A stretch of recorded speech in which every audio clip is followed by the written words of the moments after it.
শাহরুখ রণবীরের পর এবার শাকিব খানের সঙ্গে আমিন। শাকিব খানের আলোচিত সিনেমা হতে যাচ্ছে prince once upon the time in Dhaka. এই সিনেমাটি ঢাকার কারণেই নানা কারণেই সিনেমা প্রেমীদের মনোযোগ কেড়েছে। এবার নতুন খবর এলো, এতে যুক্ত হয়েছেন বলিউডের চিত্রগ্রাহক শাহরুখ খান অভিনীত ডানকি সিনেমায় কাজ করা অমিত রায়। গতকাল শনিবার সন্ধ্যায় সোশ্যাল মিডিয়ায় বিষয়টি নিশ্চিত করেছেন প্রযোজনা প্রতিষ্ঠান ক্রিয়েটিভ ল্যান্ড ফিল্মস। প্রিন্স সিনেমার অমিত রায়ের যুক্ত হওয়ার খবর জানিয়েছেন ক্রিয়েটিভ ল্যান্ড ফিল্মসের ফেসবুক পেজ। প্রিন্স এখন কিংবদন্তি লেনছে। বাংলাদেশের সিনেমায় এবার দেখা যাচ্ছে এমন ভার্চুয়াল যা আগে কখনো দেখা যায়নি। নির্মাতা রামগোপাল ভার্মার টিমের যুক্ত হয়ে চিত্রগায়ক হিসেবে নিজের যাত্রা শুরু করেন অমিত রায়।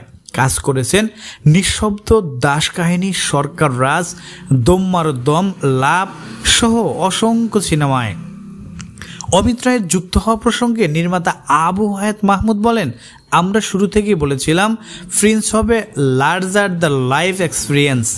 সেই ভিশনকে শক্তিশালী করতে আমাদের সঙ্গে যুক্ত হলেন অমিত রায়। আমি নিশ্চিত তিনি বাংলাদেশি দর্শকদের জন্য এমন ভিজুয়াল নিয়ে আসবেন যা আগে কখনো দেখেনি।